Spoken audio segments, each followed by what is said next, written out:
Hello there, happy models, and welcome to part 2 of the F-86D Sabre rapid video build by Revell in 1/48 scale. So let's get masking this up for our natural metal finish.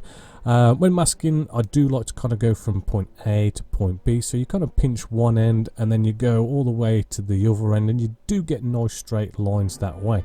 Now we're masking up basically all these sort of panels for a natural metal finish. You know, it's good to sort of cut a nice line so you get nice neat sort of edges, as you can see just here for those kind of angles. Right, and you can use some scrap pieces of masking tape just to kind of finish off those little pointy bits. And hopefully, as you see there, you can get into all those 90-degree angles and all sorts of angles to get those kind of shapes all good.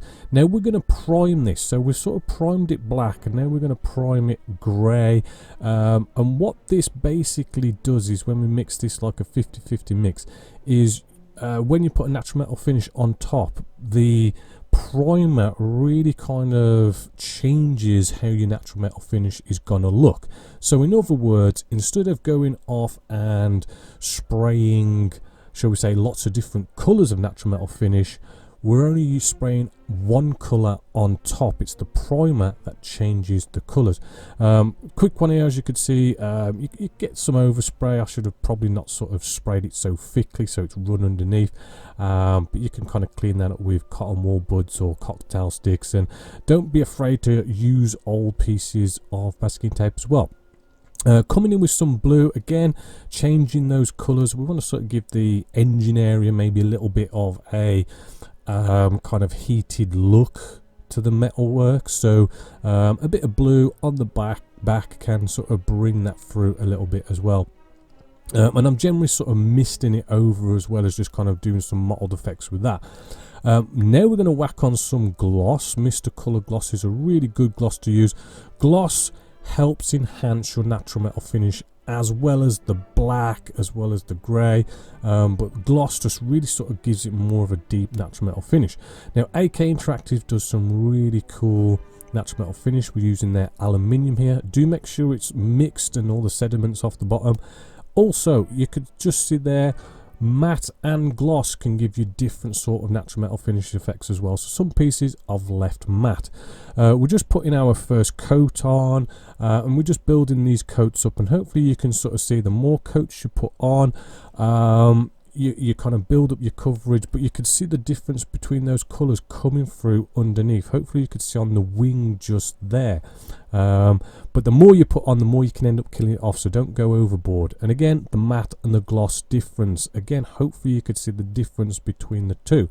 We're going to be using polished aluminium and dark aluminium here for some bleaching and post shading. Just doing some post shading here. As always, you know, get that biting point, coming close, get your air pressure as low as you can get it, and follow those recessed panel lines. And that dark aluminium should give us a nice effect. I'd rather use dark aluminium than, say, adding black or something, because it just gives you a bit more of a nicer finish, right? As you can see, that's give us a little bit more interest. Now the polished aluminium, which is a really nice light aluminium, I'm just mottling that inside the panel lines to give us, it's kind of like bleaching, but it's going to give us a bit more of a mottled sort of aluminium look to it as well. Quite a nice light bit of extra interest to our natural metal finish. Extra cleaner, I do recommend that for any cleaning your airbrush from using those AK paints. Just doing the the sun glare paint on the front here. Just mask that up and sprayed it on, and then put a gloss coat over it, just to kind of seal that all in. Now we move on to some decaling. The decals were pretty good with this kit. We're just cutting them out, putting them in some nice lukewarm water, not cold water, because it can like crack the decals.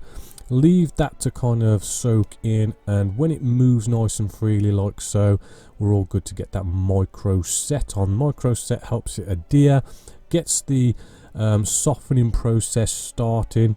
Leave that on there for a couple of minutes, put some micro set on top as well, and let that kind of work its magic. Using a sewing needle just to maneuver it, and I did notice a bit of a mistake.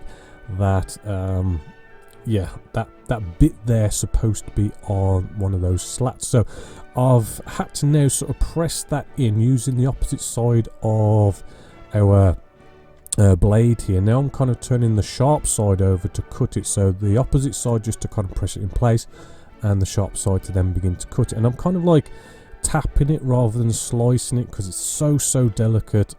This is something that could have been cut before putting the decal on, but as I say, I made that little mistake, and now I'm just positioning it just like so, so we get it all nicely lined up. Then cotton wool bud, getting back to normal deckling here, just to get out all the air and moisture from underneath. Then we can put the micro salt on top, and you just keep applying this and it will just sort of soften up the decal. You'll see it wrinkle a bit, as you can see just here, right? And then as it sort of dries a bit, add some more micro sol on top, and just keep doing that until it starts to conform. As you can see, those recessed panel lines are starting to show through. Now with a blade, you can help this along by just lightly pressing the blade down just to cut into the recessed panel lines with the decals, and then we can apply some more micro salt on top to get it to really conform. Now before we move on to sealing this in with another gloss coat, we want to just clean it up, because the solutions do leave a bit of a residue behind. And again, back to the Mr. Colour leveling thinners and the Mr. Colour what was that, GX112, to seal that in. Now the decals on the back here, you do want to come in with a blue and a yellow just to tidy it up, because they do crack when they go around there. And I use those colours, and they seem to be a pretty damn good match. Getting into some weathering now, we're using some black weathering wash on one side. I do end up using a dark weathering and wash as well, just to show you the examples. And you just kind of plaster that on, put 2 coats on, give it half an hour to dry. You know, kitchen paper towel, you wipe it up so that you just leave behind what's in the recessed panel lines. And the last little wipe, I like to go in the direction of flow, just so as if there is a little bit left on the model, at least it'll look like a streak. Cotton wool buds, paint brushes, good to get in those sort of hard to reach places, always a good one. Now as you can see, I did use the dark wash and the black. I kind of think black goes well with natural metal finishes, and I just thought I'd show you that. So I'm kind of just doing the other side that I did the dark dirt wash. So black is best basically. Then we put in on our landing gear, which is a pretty good fit. So I like to sort of glue them in, bit of tanner extra cement, and it's kind of getting your eyeball on it, sort of getting that right angle, making sure they both line up, right, making sure we've got like 90-degree angles and stuff, so you kind of match it up and get it looking good. And you can get them all nicely lined up. I'm just sanding the tips here for our slats, right, just to sand off the paint a little bit, and getting the slats themselves and using a file to sand them, just so as, you know, you've got plastic on plastic. These are a little bit delicate and they need a little bit of help, so just putting some Tamiya cement, not the quick set in, on those tab areas, just to get it started, and then we can apply more glue underneath.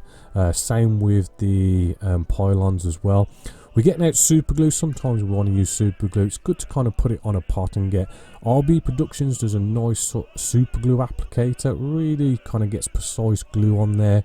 As you can see, I'm doing that with the landing gear and putting the wheels on with them. Got to get them lined up pretty quick though. It's a good fit, so you don't have to worry too much. Any sort of mess, we can burn it off with a lighter as well, as a bit of a tip. Oil brushes by Ammo, really cool sort of quick way of doing oil here. We can sort of try and paint it on in as nice a streak as we possibly can, and without any sort of thinners, we could come in with a brush that's dry, clean, and just brush in the general direction of the streak, and we can feather these in rather well. And it's easy, which is the cool thing. And as I say, there's no sort of thinners to try and blend it. It's just kind of paint it on and then just dry brush it off and feather it in. We can get a bit more heavy with this as well, this technique, where we can sort of do some really big, heavy sort of stains to the aircraft, and I'm just dabbing it in. But then I'm also then going off and cleaning my brush now to go in for another round of just sort of dabbing, feathering, fading it in, dry brushing in, and then clean off my brush again. And you kind of keep repeating that process until you've knocked it back to a nice sort of big feathered stain. I'm just cleaning up the areas to kind of like make a point, sort of showing where those big stains come from. You can then even come back in and do like those nice hard streak ones as well, to kind of doubling up on a big feathered and a nice fine streak there. Made a bit of a mistake here. Now, using like those kind of sanding sticks you use for canopies, really buffing sanding sticks, I'm just lightly buffing where I've got a scratch here, just to smooth the paint off. Right, if you can smooth that down, we can come back with our paint again and spray on top of that, just targeting that area, and you won't notice you had a scratch because you've sanded it nicely out. Hopefully you can just see that's been covered up. Can't even notice there was a scratch there, so always give it a good, very light, fine sanding. Right, back to some spraying here. We're going to be doing a final post shade. I like to use black, where we basically thin this to about a 90% thinners to paint, so it's really transparent. Right, and with this paint, it hardly notices it when you spray it down. It's all about being light. You don't want to ruin your model, and it just puts these very light kind of bits of black onto the model, feathered bits of black, which you can do all your recessed panel lines, your flaps and slats, just to bring them out a little bit more. Just adds a little bit of sort of final bit of dirt to it. Then we come in with a nice matte coat. I do love the matte coat. It kind of finishes our model, brings everything out, starts showing that it's coming to an end. We're going to pop off our canopy that we lightly glued as well. Just when you're doing this, kind of just pry your blade in. If it's not coming, try another area of the canopy. Don't just try and pry it from one part, right? Keep moving around, and then it should just pop because we've lightly glued it. Then we want to just scrape away and remove any sort of leftover glue, just to tie it up and clean it up. We can remove the masking tape as well. Nice blade, tweezers, get it most of the way, and you can just pretty much peel the rest off. Just be slow and careful and follow it around. Don't just rip it off like a band-aid, because you might take the paint with it. Bit of a clean up as well with cotton wool buds. I do find that you need to kind of super glue this one in. I know you shouldn't use super glue around canopies, but like a little bit of super glue and it's all open, you shouldn't really get any sort of fogging up. But it is all open now, so you can clean it if it did. And that's basically it now. So hopefully you have enjoyed this build as much as I have. You know, please go visit the Genesis Models website, where you will find loads and loads of videos on building models and guiding you through how to build professional models. So that's it for this build. I'll catch you in the next one, but as always, until next time, my name is Bobby Waldron, this is Genesis Models, and I hope you've enjoyed.